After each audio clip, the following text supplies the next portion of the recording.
Rain hammered against the concrete pier at Naval Station Norfolk, creating a metallic symphony that echoed off the massive hulls of destroyers docked nearby. Sailors scurried with wet jackets clinging to their shoulders, struggling to secure lines and equipment against the wind. Amid this chaos, a car slowed at the pier's entrance and came to a stop. The vehicle's door opened, and a woman stepped out, her uniform plain and modest. Her jacket was folded neatly over her arm, her boots polished yet practical. A hood of rain clung to her hair, but her eye sharp, unwavering, and calm swept the bustling base with precise calculation. No one paid her much attention at first. The pier was crowded, the air tense with the usual mixture of urgency and arrogance that permeated a naval base before deployment. Officers barked orders to subordinates, and enlisted sailors moved with a nervous energy that seemed half respect, half fear. But among them, whispers spread almost instantly, carried by instinctive gossip. Who is that woman? Another bureaucrat? Some unimportant civilian inspector? Lieutenant Parker, a cocky young officer known for his brashness and contempt for anyone who dared question his authority, leaned against the rail of the pier, a cigarette dangling loosely between his fingers. He smirked at the woman's unassuming demeanor. "Looks like another desk jockey who's lost," he muttered to a fellow officer, who snorted in agreement. "Bet she doesn't even know what a destroyer does." As if to punctuate their arrogance, Parker spat on the concrete near her boots. The act was subtle enough to avoid full notice, but deliberate and unspoken statement of superiority. The woman looked down for a fraction of a second, then slowly raised her gaze to meet Parker's. There was no shock, no anger, only a quiet intensity that made him shift uncomfortably. He could not place it, but in that moment, her presence felt heavier than the storm clouds overhead. She didn't flinch. She didn't speak. She simply observed. Every movement of the sailors, every misstep of the officers, was catalogued with meticulous attention. Her lips pressed together in a thin line, and she adjusted the way she carried her folded jacket, as if the world itself could be measured in small, precise actions. There was a strange calm about her, the kind of calm that unnerves people accustomed to asserting dominance. "Move along, Lieutenant," a senior officer barked at Parker, noticing the brief pause in his posture. "We've got lines to secure and cargo to stow." Parker muttered under his breath, but straightened, unwilling to meet the woman's eyes again. Others on the pier, sensing tension, gave her wide berth, whispering behind their hands. No one dared openly challenge her, but no one yet knew why. The woman approached the towering silhouette of the USS Resolute, a destroyer-class warship known for its speed and firepower. Its hull glistened with rain, massive turbines humming quietly beneath the surface. Officers and sailors alike moved with practiced precision aboard its deck, barking orders and juggling responsibilities with the ease of routine. Yet even here, the Resolute's culture bore cracks, arrogance, lax discipline, and a subtle undercurrent of fear masked by bravado. As she climbed the gangway, she nodded politely to the sailors who greeted her, though her nod carried no warmth, only recognition of duty and observation. One young sailor, Petty Officer Ramirez, paused mid-step, staring at her with wide, curious eyes. Unlike the others, he showed genuine respect, instinctively sensing there was something extraordinary about this quiet presence. "Ma'am?" he asked hesitantly. She returned his nod with a faint, approving smile, an almost imperceptible acknowledgement that he had passed her first, unspoken test. Inside the Resolute, the atmosphere was different. The officers' mess smelled of stale coffee and worn leather. Charts and reports were scattered across tables, but order in appearance only masked the chaos of ineffective leadership. Commander Howe, the executive officer, a man whose sharp tone and rigid posture often intimidated those below him, noticed the woman and scoffed. "Another inspector?" he muttered to a fellow officer. Great.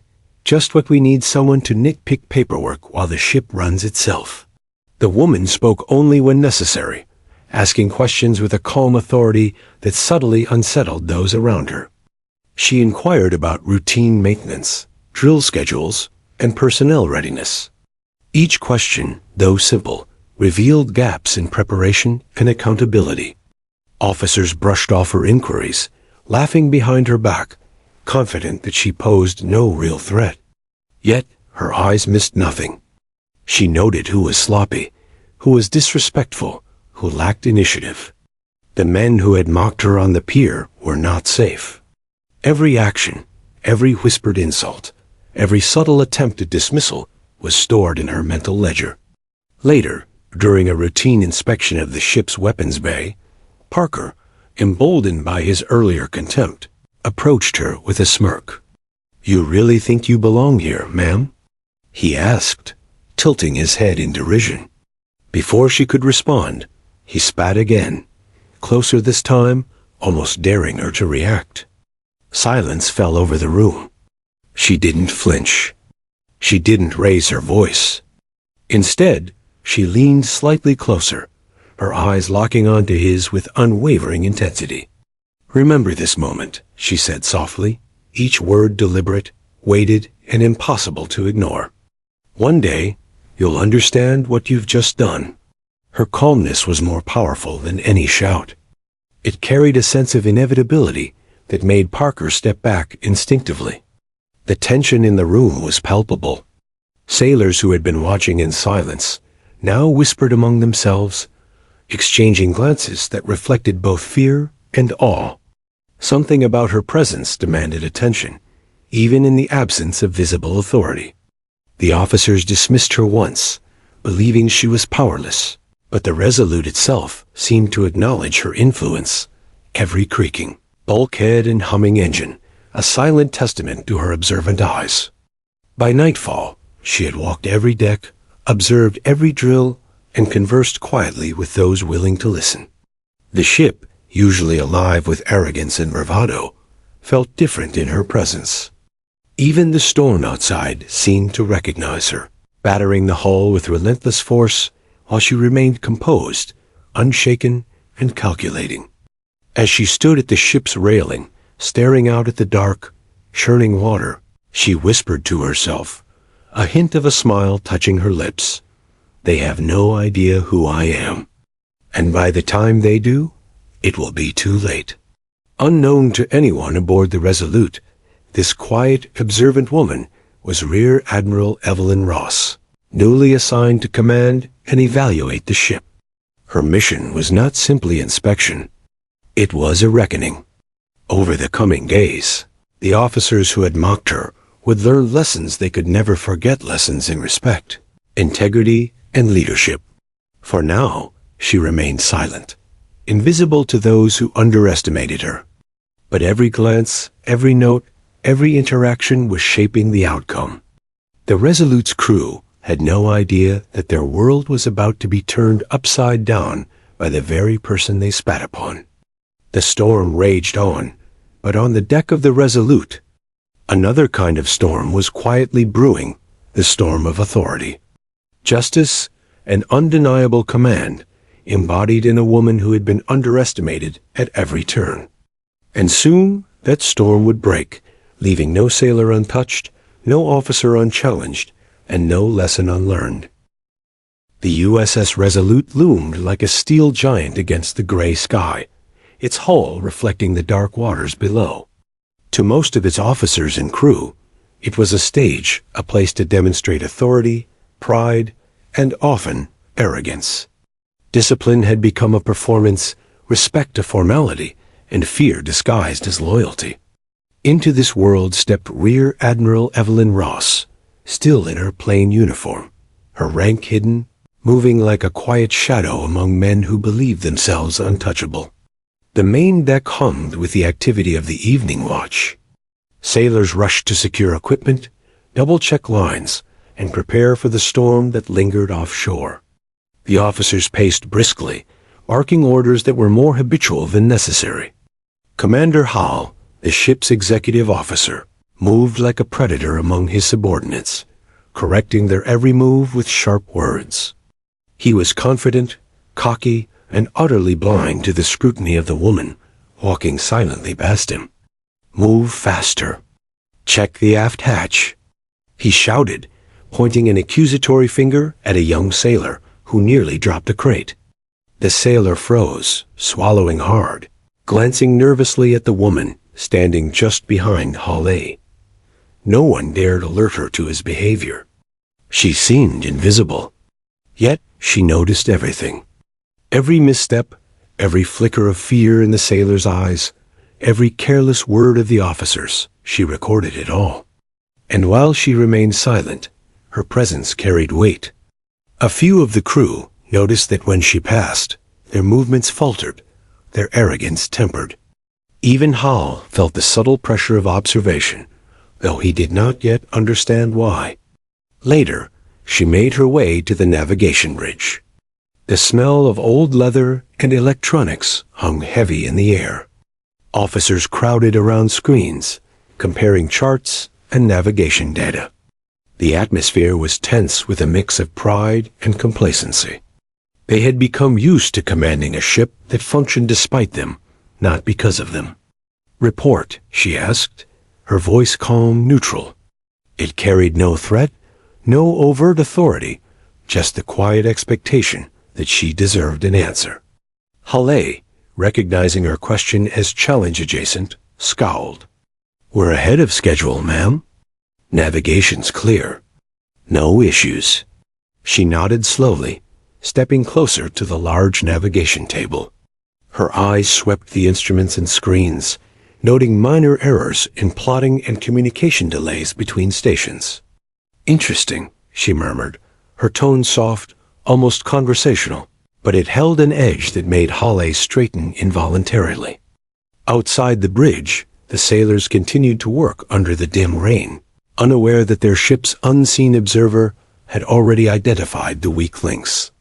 She descended into the crew's quarters, quietly speaking with enlisted sailors about their experiences aboard the ship. Many of them hesitated, fearful of reprisal. But a few, like Petty Officer Ramirez, spoke candidly. "This ship. Some officers don't care about us," Ramirez admitted cautiously. "It's all about appearances. They bark, we obey. But no one actually leads." Ross listened, nodding slowly, her gaze steady. "And the others?" she asked, voice gentle. Ramirez hesitated. "They pretend, ma'am. Pretend everything's fine, while people get overlooked or mistreated." Her lips pressed together, and she made no immediate comment, but her mind raced. The rot in the ship's leadership was evident, subtle, yet dangerous. She knew the remedy would not be harsh words alone. It would require patience, observation, and strategic action. By the time the ship's lights flickered against the encroaching night, Ross had walked every deck, observed every shift, and assessed the officer's competence and character. Lieutenant Parker, emboldened by his previous disrespect, was again in her path. He sauntered up behind her with a smug grin, his confidence bolstered by ignorance. "Still asking questions, huh?" he said, leaning casually against a railing. "You're wasting your time, ma'am. You don't even know this ship." Before she could respond, he spat near her again, a careless, insulting gesture meant to assert dominance. Sailors nearby gasped. The audacity stunned them. Ross turned to face him fully, her calm composure unshaken. "Lieutenant Parker," she said softly, each word deliberate and weighted. "One day, you'll wish you treated me differently. And when that day comes, it will be too late to correct yourself." Parker blinked, his smirk faltering.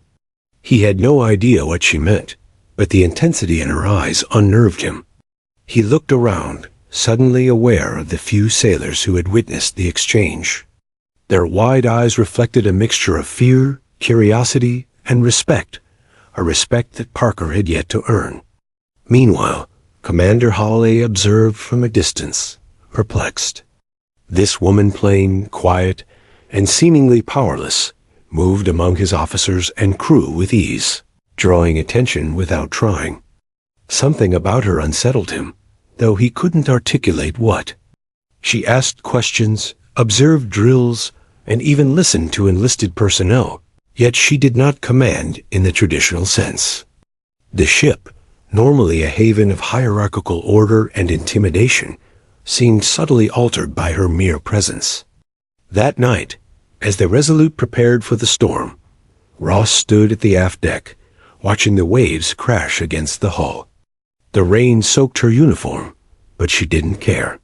Her mind replayed every interaction, every careless remark, and every act of disrespect she had witnessed.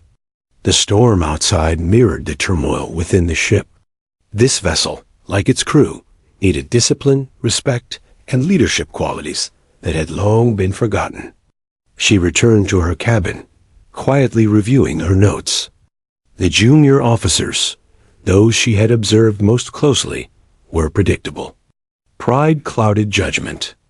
Arrogance masked incompetence. The enlisted sailors, by contrast, demonstrated resilience, courage, and potential.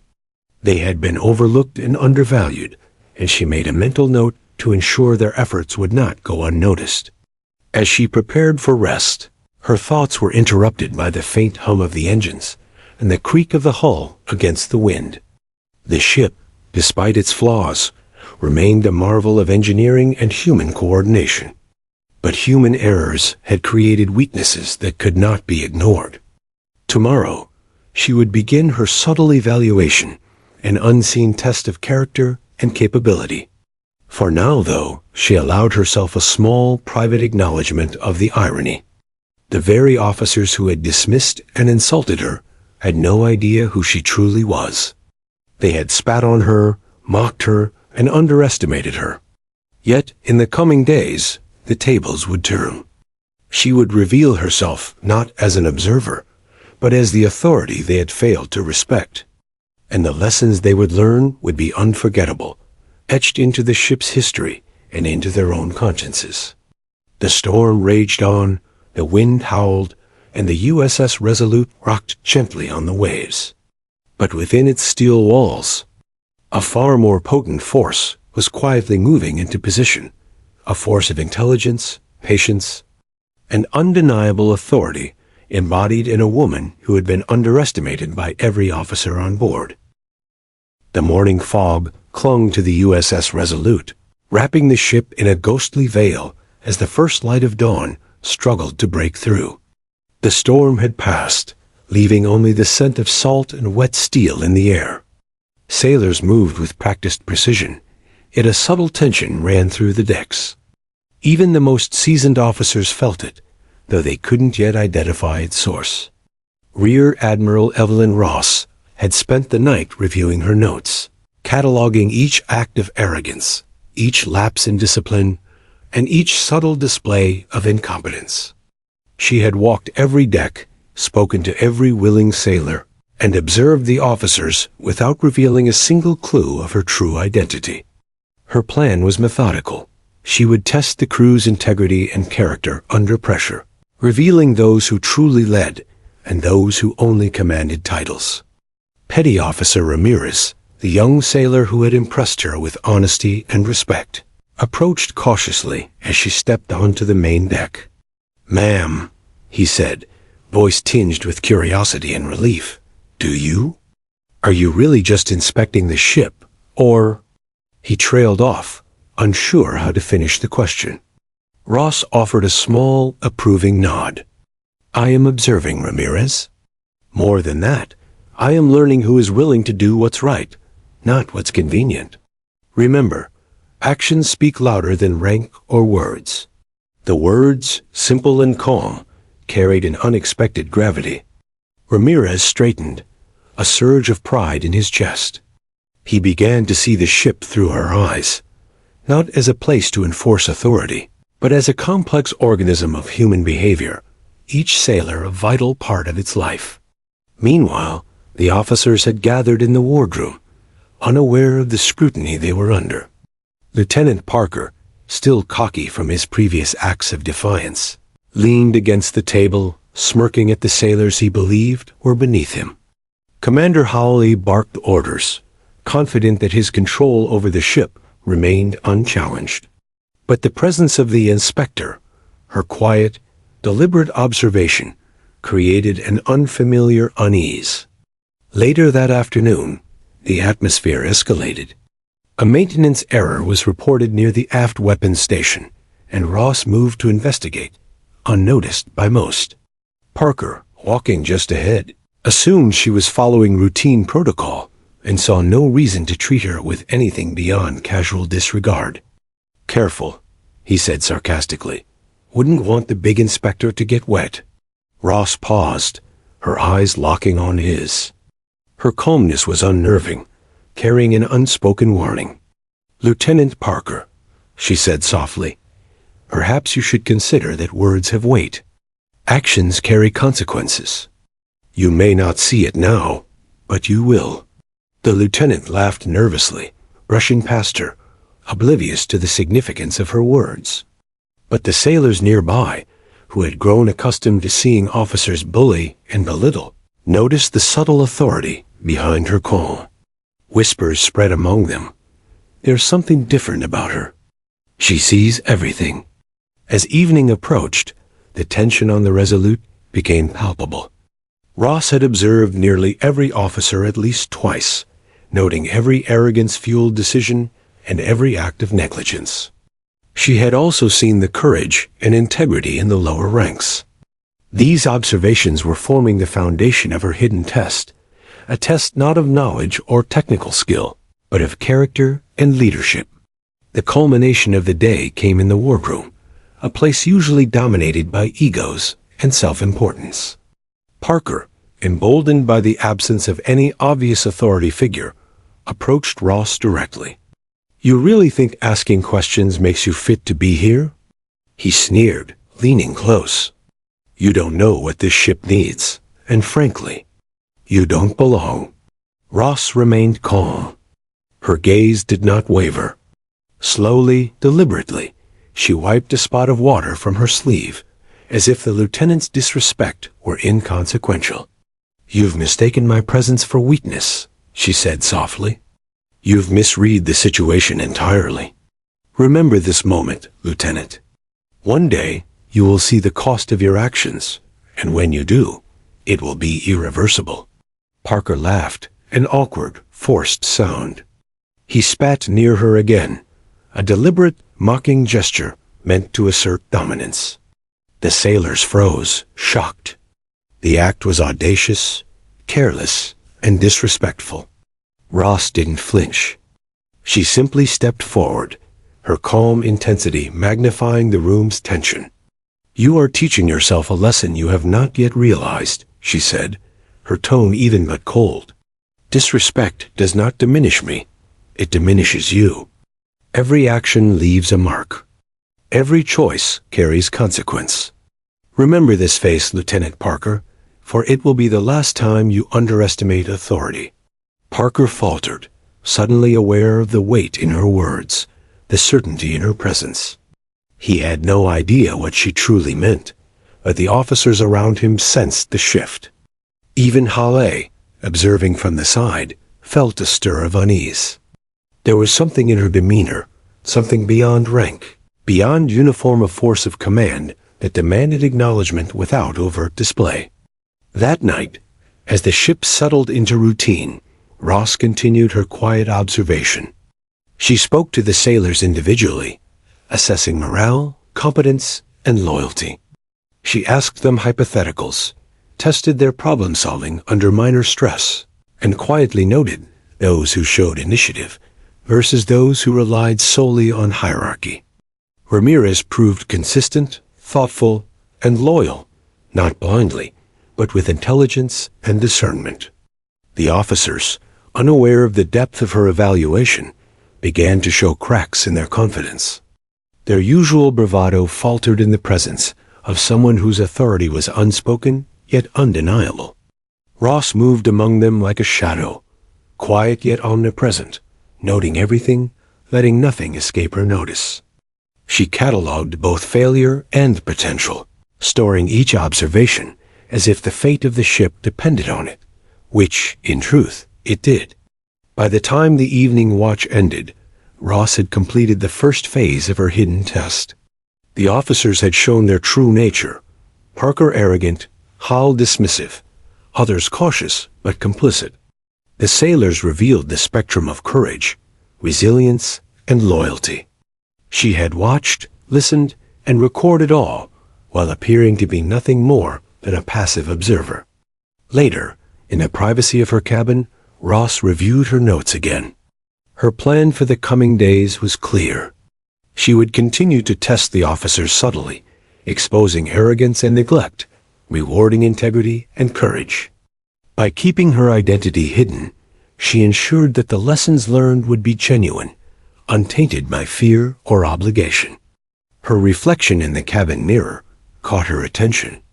Rain streaks from the storm clung to the window, and the faint glow of the port lights illuminated her face. Calm, composed, and entirely focused, she allowed herself the smallest smirk. The officers had made a mistake they would soon regret. They had underestimated her, spat upon her, and dismissed her presence. Soon, their illusions of control would shatter. Outside, the sea glistened in the moonlight, waves slapping the hull rhythmically. The Resolute rocked gently, a living organism, unaware that its destiny was being quietly rewritten. Within its steel confines, a storm of human judgment, integrity, and revelation was forming, one that would challenge every officer and sailor aboard. As the night deepened, Ross whispered to herself, a quiet promise: the ship will remember, the crew will learn, and those who spat will understand what true command demands. The hidden test had begun, and the consequences of arrogance were already taking root. The dawn sky over Norfolk was tinged with muted pink and gray, the remnants of the storm still drifting across the harbor. The USS Resolute rocked gently on the swells, its steel hull gleaming weightily under the early light. Sailors moved with brisk efficiency, preparing for a routine inspection, or so the officers thought. The air on deck was tense, but no one suspected that today would change the ship forever. Rear Admiral Evelyn Ross had spent the night carefully planning her reveal. She had quietly completed her first round of hidden observations. Officers' arrogance catalogued, weaknesses noted, sailors' integrity identified. Each step had been deliberate, each encounter carefully executed to gauge true character. She had tested the officers in subtle ways: minor procedural errors, miscommunications, and small breaches of discipline. Every response had been noted, every slip of arrogance carefully remembered. Meanwhile, the officers believed their day would proceed normally. Commander Hall, still confident in his control over the ship, moved among his subordinates with practiced authority. Lieutenant Parker strutted on deck, convinced that the inspector was merely a nuisance. Their hubris blinded them to the reality that the most significant challenge they would face had been observing them all along. Suddenly, the ship's loudspeakers crackled to life. Attention! Fleet Command inspection commencing immediately. A ripple of panic moved through the officers. Crew members scrambled to their stations, securing equipment, ensuring that uniforms were straight, and that logs and charts were in perfect order. The usual controlled chaos of a destroyer became a storm of nervous energy.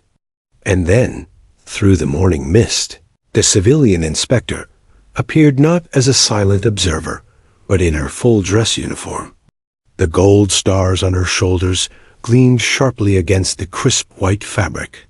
The brass of her insignia reflected the rising sun, illuminating a rank that was impossible to ignore: Rear Admiral Evelyn Ross. The deck froze. Sailors and officers alike halted mid-step, eyes widening in disbelief. Lieutenant Parker's face drained of color, the smirk gone, replaced by horror. Commander Hawley stiffened, his jaw tightening as he realized the woman he had dismissed, mocked, and disrespected was not an outsider. She was their commanding officer. The very admiral in charge of their ship's evaluation stood before them. Every word and observation she had quietly made now carrying immediate consequence. Ross's boots clicked against the deck as she approached the center of the ship, her gaze sweeping over the officers assembled in nervous formation. She paused, taking in the sight of their expressions: fear, guilt, confusion, and shock. Every emotion was valid, every reaction telling. She allowed a beat of silence, letting the weight of her presence settle over the deck like a heavy fog. Then she spoke, her voice calm, measured, yet carrying an undeniable authority that resonated with the rhythm of the ship itself. "Good morning, officers," she said. "It seems we have much to discuss." Her eyes locked on Parker, who could no longer meet her gaze. "Lieutenant Parker," she continued, "you have already learned the first lesson of leadership. Arrogance is dangerous, and disrespect carries a cost." The crew whispered among themselves, stunned. Parker's previous acts, mocking, laughing, even spitting in her presence, now seemed irredeemable under the harsh reality of her rank. Hale's attempts at composing himself faltered as Ross continued, highlighting small procedural lapses, breaches of conduct, and moments where discipline had been ignored. Every word she spoke was rooted in careful observation, every critique backed by specific evidence. For the officers, the humiliation was complete. They had treated her as weak, invisible, unimportant, and yet she had seen everything. Every act of pride and every moment of negligence had been catalogued with meticulous care. And now they were accountable, not to some faceless inspector, but to the Admiral who commanded the very authority they had once defied. Ross's eyes softened slightly as she moved among the enlisted sailors. Ramirez, standing nearby, felt a surge of relief and pride. Unlike the officers, he had shown respect and integrity, qualities she now openly acknowledged. A subtle nod of approval met his eyes, a silent affirmation that courage and honesty would not go unnoticed. Turning back to the officers, Ross's voice carried both steel and clarity. Command is not earned through intimidation. It is earned through integrity, respect, and service. Too many of you have forgotten this truth. Today, that changes. She paused, letting the weight of her words sink in. From this moment forward, every action will be scrutinized not just by me, but by the crew whose trust you have squandered. Parker swallowed hard, the memory of his disrespect fresh in his mind. The realization of the consequences hit him like a tidal wave. He had underestimated her completely, and now the very authority he had mocked was undeniable, uncompromising, and fully in control. He wanted to apologize, to explain, but no words seemed sufficient. Hale, for the first time in his career aboard the Resolute, felt powerless. The careful control he had wielded over the ship and its crew evaporated in the presence of someone whose authority did not rely on fear alone. Ross's quiet strength, her calm precision, and her unwavering observation created an atmosphere where true leadership could not be ignored. The revelation sent shockwaves through the ship. The sailors, who had quietly endured months of negligence and arrogance from their superiors, now saw a model of leadership that demanded both respect and admiration.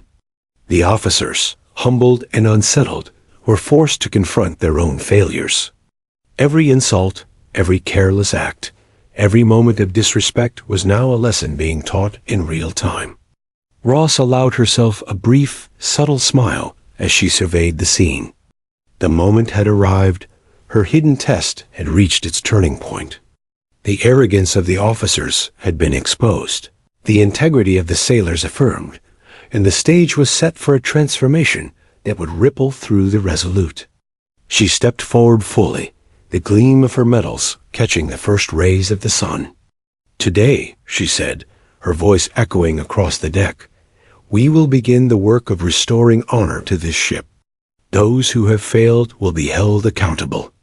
Those who have proven their worth will be recognized.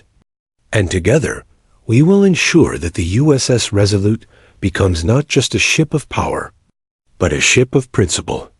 The officers stood in stunned silence, some ashamed, some defiant, but all aware that the dynamics aboard the ship had irrevocably shifted. The quiet, plain figure who had once been underestimated was now the unquestioned center of authority. Every eye on the deck acknowledged her position. Every mind absorbed the truth. The Admiral commanded respect, not through intimidation, but through precision, observation, and moral authority. Parker, finally finding his voice, muttered, "Ma'am, I didn't realize." But the words trailed off. Ross met his gaze, her eyes calm but penetrating. "You will have time to understand, Lieutenant Parker. Actions, once taken, cannot be undone. It is not enough to realize your mistake. You must learn from it." As the sun rose fully over Norfolk, casting golden light on the wet steel of the deck, the crew of the Resolute felt the weight of history in that moment. A ship that had once been a theater of arrogance and neglect now faced the dawn of accountability, respect, and transformation. The revelation of Rear Admiral Evelyn Ross was not merely personal, it was the catalyst for a rebirth of leadership aboard the vessel. And as she stood there, composed and resolute, Ross allowed herself a quiet thought. The storm outside had passed, but the storm of change aboard the Resolute had only just begun. The USS Resolute seemed to hold its breath that morning, the sunlight glinting off its steel deck as sailors and officers alike stared at Rear Admiral Evelyn Ross with a mixture of awe, fear, and disbelief. The air was thick with tension. The crew knew that the quiet, unassuming woman they had underestimated was now their commanding officer in every sense. Ross had revealed herself with calm authority, yet that calm carried weight, and it pressed on every officer with a force heavier than any storm. Ross moved into the ready room, a space usually dominated by egos and self-importance. The officers were assembled, standing in formal formation, their postures rigid but strained with anxiety. Lieutenant Parker's face still betrayed the memory of his previous arrogance, and Commander Hale's jaw tightened as he tried to maintain a semblance of composure. The other officers shuffled uneasily, unsure what to expect, sensing that the calm behind Ross's demeanor was anything but ordinary. She stepped to the head of the table, placing her hands lightly on its polished surface. The silence in the room was palpable. "This morning," she began, her voice firm yet controlled, "you were made aware of my true position aboard this ship. That revelation was not arbitrary. It was necessary, because respect cannot be assumed, it must be earned." Her gaze swept across the officers, pausing briefly on each. Every eye was fixed on her, every mind alert to the weight of her words. Ross opened the notebook she had been keeping, each page filled with meticulous observations, detailed notes, and careful evaluations. "Over the past several days," she continued, "I have observed every officer and sailor aboard this vessel. I have watched actions, reactions, words spoken, and decisions made under stress and routine conditions.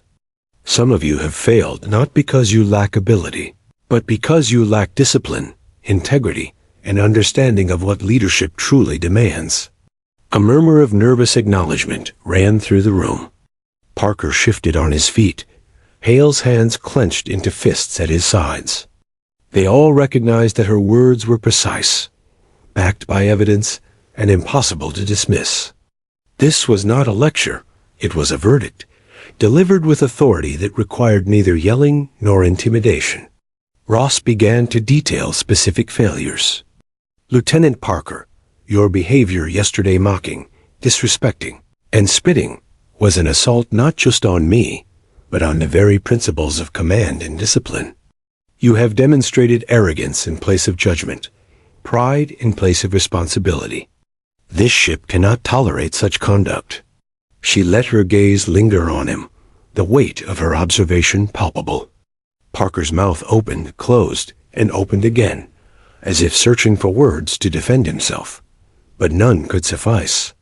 She moved to Commander Hall. "Executive Officer Hall, your negligence in monitoring subordinate conduct has allowed poor discipline to fester. Your intimidation tactics are not leadership. They are fear masquerading as authority. You have failed this ship and its sailors by prioritizing control over competence, status over integrity." Hale's lips tightened, but he remained silent, knowing that words would carry little weight against the evidence meticulously documented in her notes. Ross's gaze swept across the remaining officers. "Many of you have allowed arrogance and self-interest to override duty. Others have shirked responsibility, hiding behind hierarchy rather than guiding your sailors with example and integrity. This ends now. Accountability begins today. Every decision, every order, every interaction will be measured against the standard that the United States Navy demands and that this ship has long forgotten." The room was heavy with realization. Officers who had thought themselves untouchable felt their confidence eroding under the quiet, unyielding authority of Ross's words. Her presence did not rely on shouting or threats. It relied on knowledge, observation, and the undeniable weight of moral and professional authority. Ross did not stop at reprimanding failures. She also recognized successes. She paused to address Petty Officer Ramirez and other sailors who had demonstrated integrity and courage under the officer's neglectful command. "You," she said, nodding to Ramirez, "have shown the judgment, initiative, and respect that should define leadership at every level. You are the backbone of this ship, and your contributions will not go unnoticed. Your example will serve as a standard for others to follow." The contrast between those praised and those reprimanded was stark, and the effect was immediate.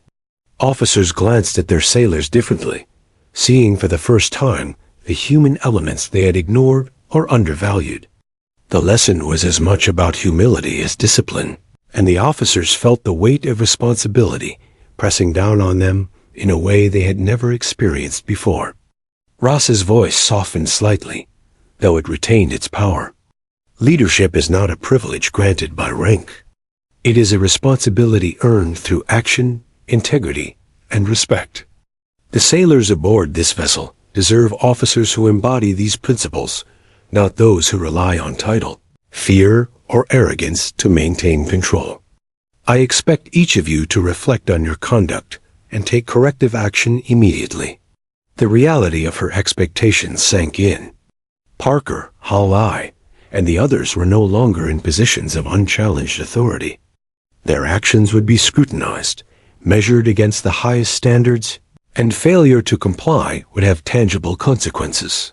For the first time, they were accountable to someone who had the knowledge, the authority, and the moral clarity to enforce discipline effectively. Ross continued, outlining specific corrective measures. She instituted additional leadership drills, mandatory mentorship sessions between officers and enlisted sailors, and rigorous evaluations for decision-making under pressure. She emphasized transparency, accountability, and ethical leadership, making it clear that failure to embrace these changes would be noticed immediately.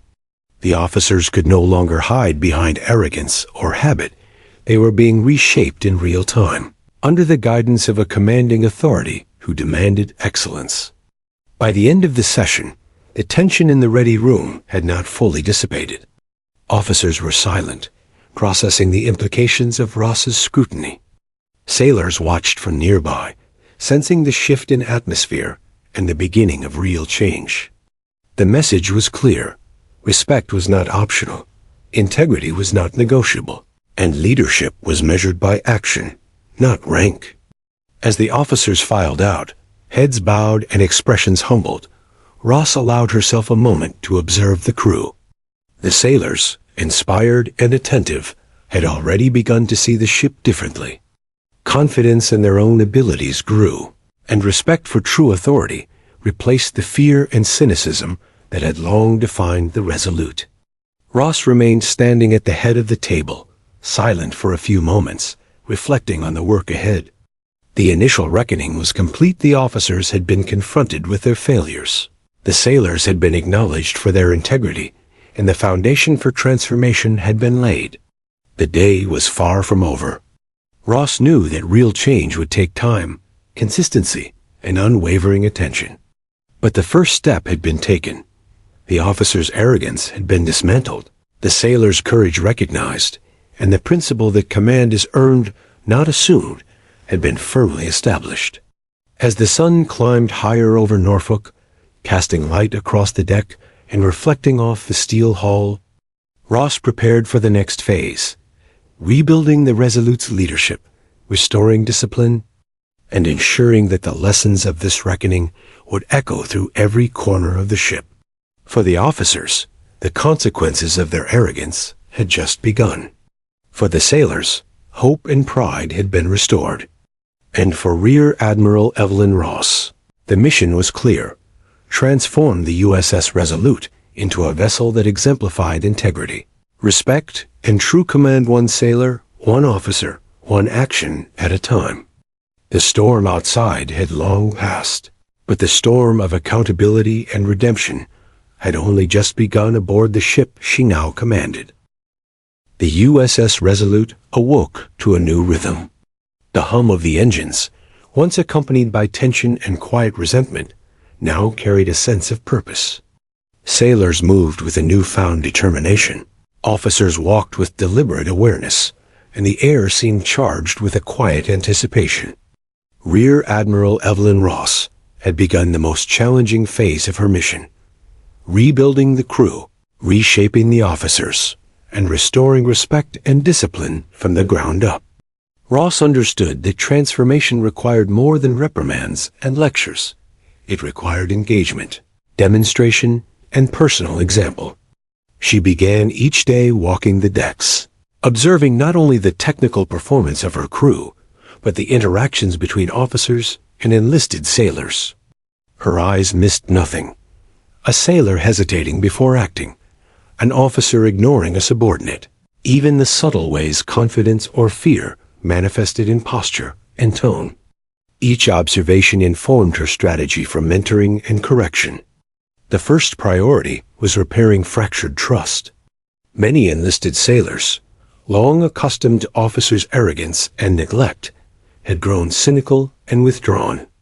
Ross moved among them directly, speaking quietly and genuinely. "What challenges are you facing today?" she would ask, leaning slightly to meet the eyes of each sailor. "How can we make your work more effective, safer, and respected?" Her questions were not rhetorical. She wanted answers. Ramirez, standing at attention with his notebook ready, began to take detailed notes for her, ensuring that concerns and solutions would be remembered and acted upon. Officers who had been chastised during the earlier reckoning were forced to adapt.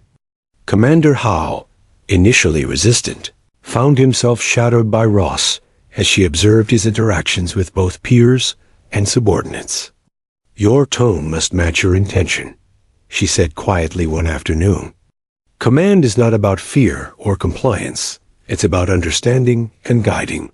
Hale's shoulders stiffened, but gradually he began to internalize her meaning. Mistakes in leadership were no longer tolerated as convenient. They were noted, corrected, and reflected upon. Lieutenant Parker faced a more difficult challenge. He had been cocky, disrespectful, and arrogant, yet Ross saw potential beneath his brash exterior. She engaged him directly, placing him in situations where his leadership would be tested under controlled pressure. Small, high-stakes exercises coordinating emergency drills, managing minor crises, and mentoring junior sailors forced him to confront his weaknesses. Every failure was observed.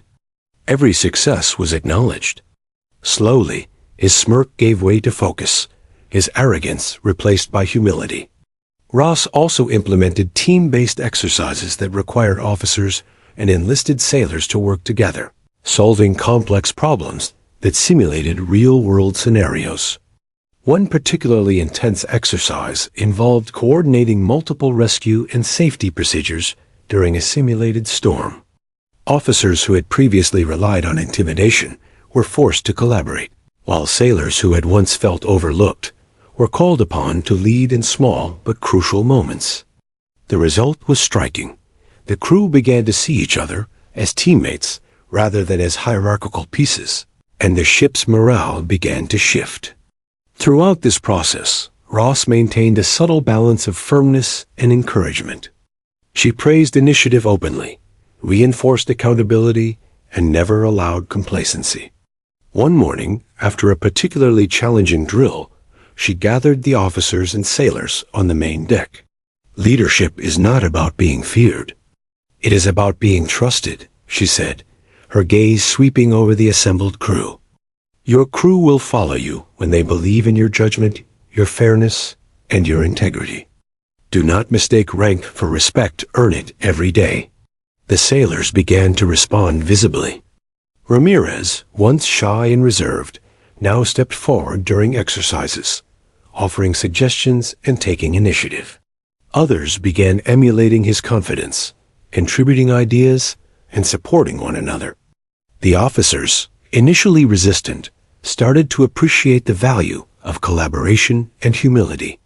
Even Commander Howe, once the epitome of rigid command, learned to ask questions and listen before issuing orders, understanding that engagement was more effective than intimidation. Ross's mentorship extended beyond tactical drills. She held informal sessions in the wardroom and on deck, speaking about leadership, ethics, and decision-making. She shared lessons from her career, illustrating how poor judgment and arrogance could lead to disaster. She emphasized that accountability and respect were not abstract ideals, they were practical requirements for survival at sea. Officers listened, sailors absorbed, and the culture of the ship began to transform. This transformation was not instantaneous. Resistance arose, particularly from those officers who were deeply entrenched in old habits of authority. But Ross met resistance with patience and consistency. She created situations where actions, rather than words, proved the effectiveness of integrity. When officers attempted to assert authority without substance, she intervened subtly, allowing the consequences of their misjudgments to be felt by the crew and themselves. Over time, even the most stubborn individuals adapted or risked being left behind. The results were dramatic. The Resolute, once tense and divided, began to move as a cohesive unit. Drills were executed more efficiently, communication improved, and officers and sailors began to trust one another. Mistakes still happened, but they were treated as learning opportunities rather than excuses for ridicule or punishment. The ship had become a place where competence and integrity were valued above ego and rank. One evening, after a long day of exercises and mentoring, Ross stood on the aft deck, watching the sun set over the harbor. The waves shimmered in the fading light, and the Resolute rocked gently, alive with purpose. Ramirez approached cautiously.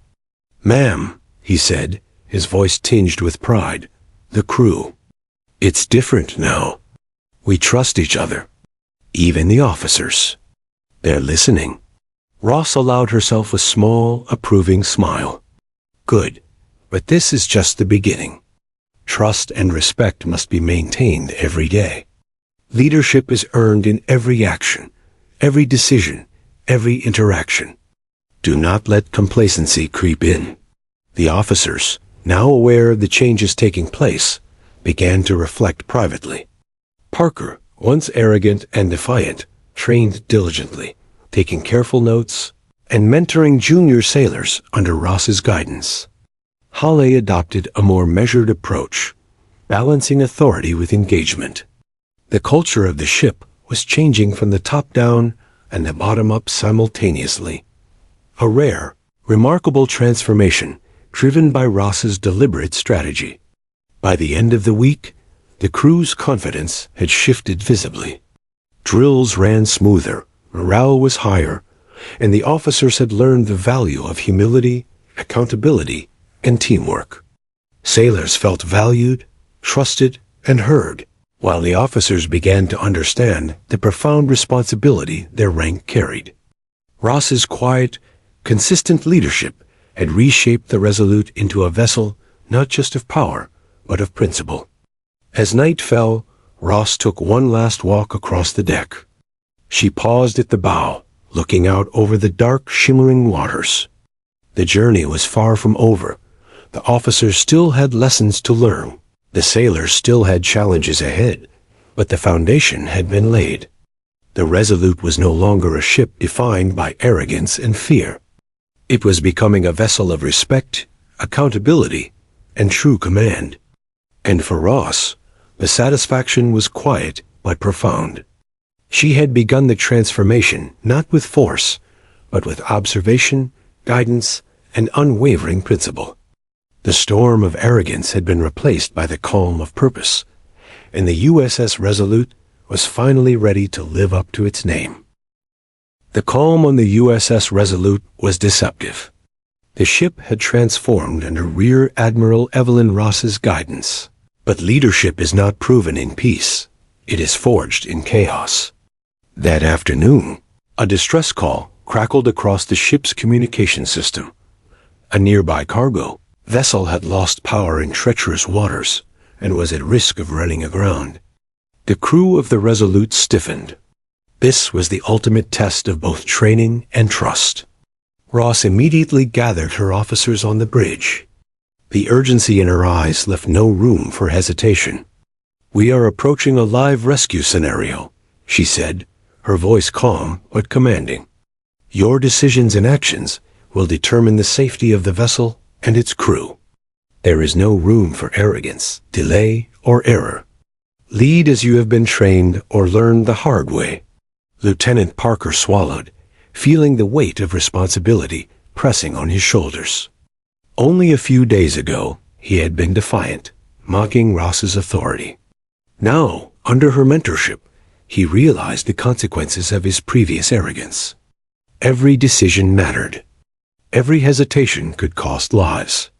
Hale's eyes, usually filled with confidence bordering on pride, now reflected focus and apprehension.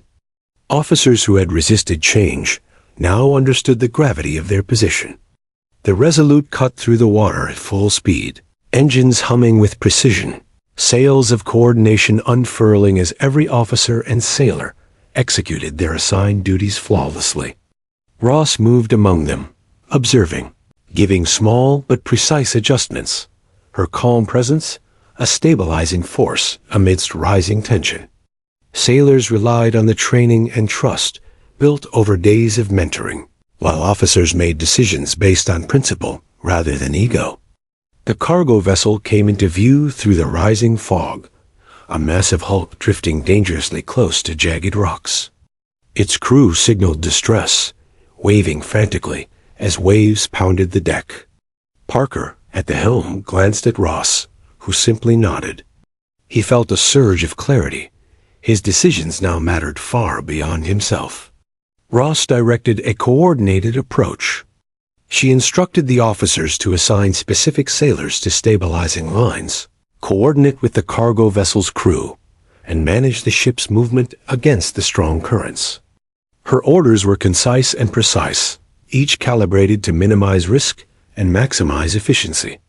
No room for hesitation existed. The lives of dozens depended on their execution. The storm that had passed days before seemed to echo in the churning waters, waves crashing against the hull with punishing force. Officers and sailors worked in tandem, their previous roles and hierarchy blending into a seamless machine of human coordination. Parker's hands were steady on the controls, Hyle issuing clear orders to his team, and the enlisted sailors responded with confidence and precision, trusting in both their training and Ross's guidance. At a critical moment, a massive wave struck the Resolute, sending the deck slick with spray. A group of sailors managing stabilizing lines slipped, nearly losing control of the ropes securing the cargo vessel. Ross's eyes scanned instantly, calculating, measuring, predicting. "Hold the line, steady," she called, her voice cutting through the roar of the water. Officers rushed to assist, seamlessly integrating with sailors who had previously been overlooked or undervalued. Parker, seizing the moment, directed a sailor to secure an emergency line while coordinating with Hala to adjust the ship's course. Every decision required precision. Hesitation could mean disaster.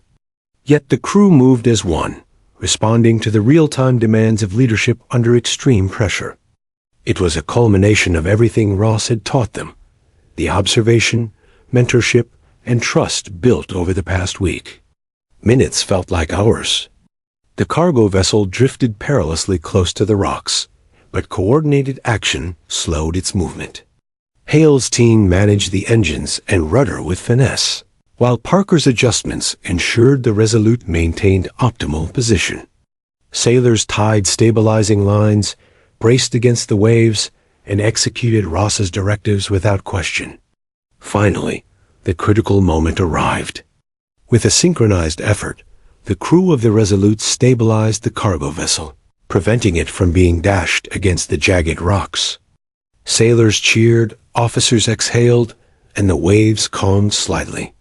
The lives of the cargo ship's crew had been saved not by luck, but by the precise execution of training, trust, and leadership cultivated by Ross. Ross moved among the crew, her expression calm but proud. She acknowledged individual contributions, nodding to sailors who had demonstrated courage and initiative. "You all did exactly what was required," she said, her voice firm and steady. "Leadership, courage, and teamwork saved lives today. Remember this moment. It is a model for every day aboard this ship." Parker, drenched and exhausted, approached Ross. His face reflected humility and realization. "Ma'am, I understand now," he said quietly. I've been wrong about what leadership means." Ross nodded, her approval subtle but unmistakable. "Actions speak louder than words, Lieutenant. Today, you acted as a leader, and that is what matters." Even Hala, usually reserved and cautious, recognized the transformation. "Admiral," he said, his voice steady, "I see now. Discipline, respect, and collaboration. Without them, none of this would have worked." Ross allowed a small nod, acknowledging that the officers had absorbed the lesson through experience, not lecture. The cargo vessel was now secure, and its crew expressed heartfelt gratitude. The sailors of the Resolute had proven themselves not just in drills, but in real-world conditions. The experience cemented the lessons Ross had instilled.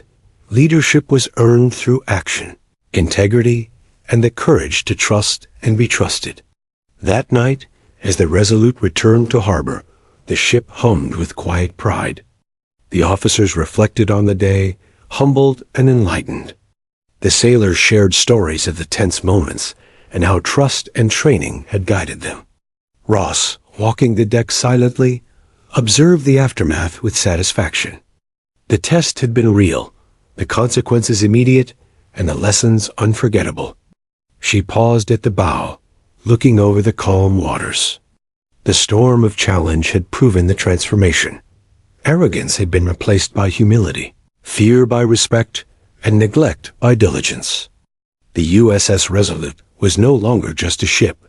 It was a living testament to leadership earned, not assumed. And Ross knew that while this trial had ended successfully, the work of leadership was ongoing. Each day would present new challenges, but the foundation had been laid. Officers and sailors now understood what true command demanded, and they had experienced firsthand the power of mentorship, accountability, and collaboration. For the first time, the crew felt united not by rank or fear, but by shared purpose and respect. Rear Admiral Evelyn Ross, calm and resolute, had proven that true leadership could transform even the most divided and arrogant of teams, preparing them to face whatever challenges lay ahead, together. The USS Resolute glided smoothly through the calm waters of the harbor, a stark contrast to the chaos of the past week. under Rear Admiral Evelyn Ross's quiet, decisive leadership. The ship had been transformed from a vessel riddled with arrogance, neglect, and fractured trust into a cohesive, disciplined, and confident crew. Every sailor, every officer, had been tested, and the lessons learned were etched deeply into the ship's culture. Ross stood on the aft deck, watching the sun rise over the horizon. Its golden light reflected off the steel hull, casting a warm glow that seemed to symbolize the rebirth of the Resolute. She allowed herself a brief moment of reflection. The ship was no longer just a piece of military hardware. It was a community, a living testament to the power of leadership, earned through integrity, patience, and unwavering commitment to principle. The officers had changed. Lieutenant Parker, once brash and arrogant, now approached his duties with focus and humility. The lesson of the storm and the real-life rescue had humbled him, and the mentorship Ross had provided transformed him into a competent and thoughtful leader. His interactions with enlisted sailors were no longer condescending but collaborative. He listened, guided, and learned from those he had once dismissed. Commander Hall had undergone a similar transformation. The rigid, fear-based leadership style that had once defined him was replaced by measured, thoughtful guidance. He had learned to trust his sailors, to value input, and to lead through example rather than intimidation. The officers collectively realized that leadership was not about asserting dominance, but about creating an environment where every member of the crew could thrive, contribute, and be trusted to act responsibly. The sailors, too, had grown in confidence and competence. They had witnessed firsthand the power of effective leadership, and their faith in the chain of command had been restored. Petty Officer Ramirez, who had once been quiet and hesitant, now emerged as a natural leader among his peers. He guided junior sailors through drills, assisted officers with coordination, and became a bridge between the ranks. The Resolute was alive with collaboration, and morale soared. Ross called a full crew assembly on the main deck, the officers and sailors standing together in formation. Her presence alone commanded attention, not through fear, but through respect earned over days of observation, mentorship, and decisive action. She spoke with clarity, her voice resonating across the ship. "Today," she said, "the USS Resolute stands as more than a ship. It stands as an example of what is possible when leadership is grounded in integrity, accountability, and mutual respect.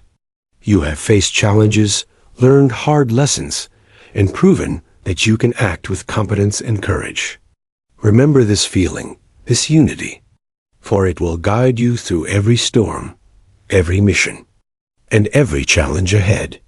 The crew listened intently, absorbing her words not as a lecture, but as the culmination of everything they had experienced. They had been tested, they had failed at times, they had succeeded, and through it all, they had learned the true meaning of command.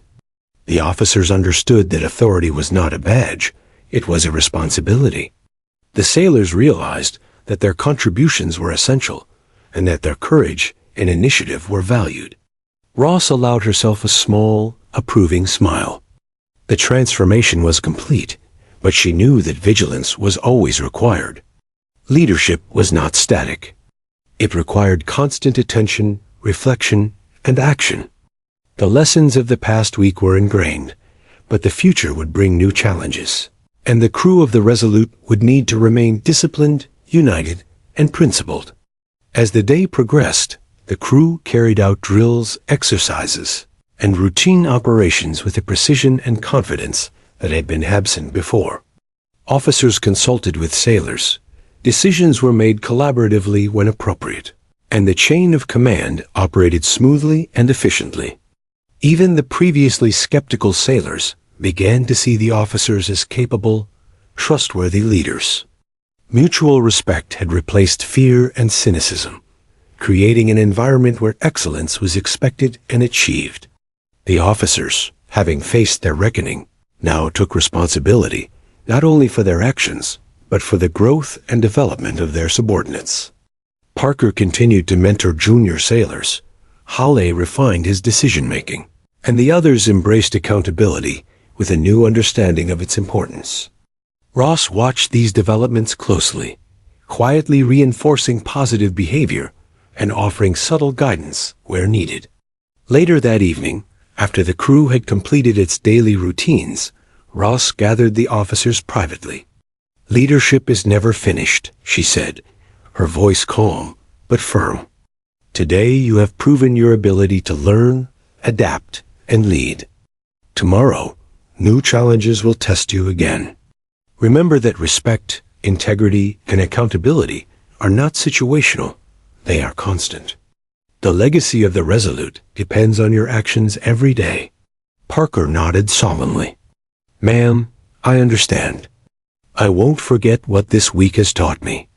Halley placed a hand on his shoulder, acknowledging the shared responsibility. The officers had grown not only in skill but in character, understanding that leadership was a privilege that required dedication, humility, and courage. The sailors, too, gathered to reflect on the day. Ramirez spoke to a small group of junior sailors, emphasizing the importance of initiative and teamwork. They listened, inspired by the transformation they had witnessed in both themselves and their leaders. The ship had become a place where every individual mattered, where every action was significant, and where the chain of command functioned as a supportive structure rather than a tool of intimidation. Ross stood at the bow, looking out over the calm waters. The USS Resolute had endured storms both literal and metaphorical. The officers had been humbled, the sailors empowered, and the crew united. Her work had restored not only discipline and competence, but also trust, morale, and pride. The transformation was complete, and the ship was stronger for it. As night fell and the harbor lights reflected off the water, Ross allowed herself a quiet thought. Leadership is not defined by rank, intimidation, or superficial authority. It is defined by integrity, action, and the ability to inspire and guide others. The USS Resolute now embodied that truth, and its crew had internalized the lessons through experience, mentorship, and decisive action. The story of the Resolute would be told for years to come, not for the arrogance that had once threatened it, but for the leadership that had saved it. Ross's legacy was not in reprimands or punishments, but in the transformation she had orchestrated with patience, wisdom, and unwavering principle. Officers and sailors alike would carry the lessons forward, shaping the future of the Navy and setting an example for all who would serve aboard her or any ship under American command. Finally, as the crew retired for the night, the USS Resolute rested in calm waters, a living symbol of leadership earned, respect given, and courage proven. Rear Admiral Evelyn Ross, quiet but resolute, had ensured that the lessons of humility, integrity, and true command would resonate long after the waves carried the ship onward. The officers had learned, the sailors had grown, and the ship itself had been reborn not merely as a vessel of steel and engines, but as a vessel of principle, purpose, and enduring legacy. And so, the USS Resolute sailed into history, a testament to the power of leadership earned through observation, mentorship, and action. Its story, and the lessons instilled by Rear Admiral Evelyn Ross, would live on in the hearts and minds of every sailor and officer who had served aboard her, reminding all that respect and integrity are the true markers of command.